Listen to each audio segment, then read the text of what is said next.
Ever stare at a massive research project, a group assignment, or even just your daily schoolwork and think, where do I even start with this chaos?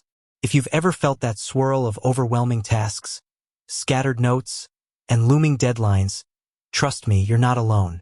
When I first started tackling university-level projects, I tried everything.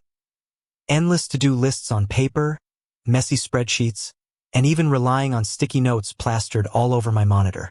It was exhausting and, frankly, inefficient. I was spending more time managing the work than actually doing the work. That's when I found Wrike, a project management tool. Now, you might be thinking, isn't that for corporate teams? And yes, it is. But what I quickly realized is that my school and research projects are essentially just small, independent, high-stakes projects that benefit immensely from the same structure and organization big companies use. Using a system like Wrike has completely transformed my academic life, helping me go from reactive and stressed to proactive and in control. So, how exactly does a tool built for business help a student or researcher? I've streamlined my process into 3 key areas within Wrike: the blueprint, the assembly line, and the archive. 1.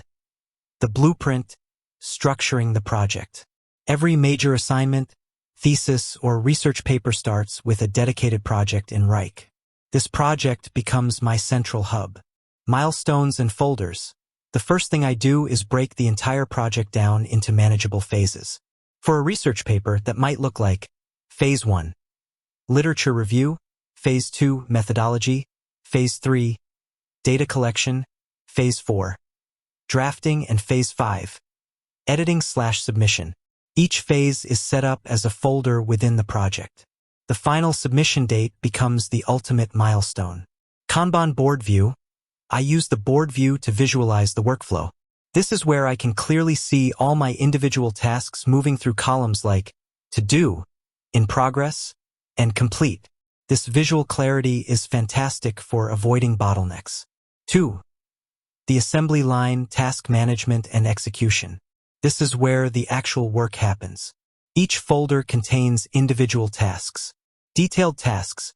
Instead of a vague task like write intro, I break it down further: outline introduction arguments, draft hook and thesis statement, review prof's feedback on introduction.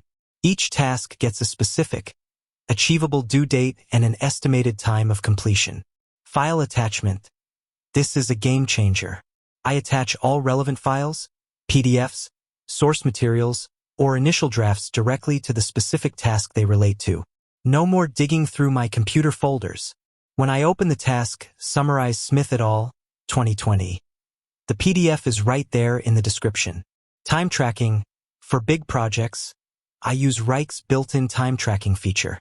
It helps me see exactly how long I'm spending on literature review versus data analysis, which is invaluable for improving my efficiency for future projects. 3. The archive, collaboration, and review. Wrike is also excellent for collaborating, especially on group projects, but I also use its collaboration features for my own independent work. The @mention feature. Even working alone, I use the comments and the @mention feature within a task to leave notes for my future self. For example, I might finish a section and comment, @future self. Double-check the citation format for this source before the final draft. It acts like an integrated journal of decisions. Proofing and approval. Group work. If I'm working in a team, we use the proofing and approval feature to review drafts. I can upload a section, assign it to a teammate for review, and they can mark up the document directly in Wrike, ensuring all feedback is centralized and accounted for before the next step. Wrike isn't just about making lists. It's about externalizing the mental load of a complex project into a simple, flexible, and powerful system. It gives me a single source of truth for every deadline, every document, and every small step I need to take to crush my academic goals. With that said, thanks for watching, and until next time.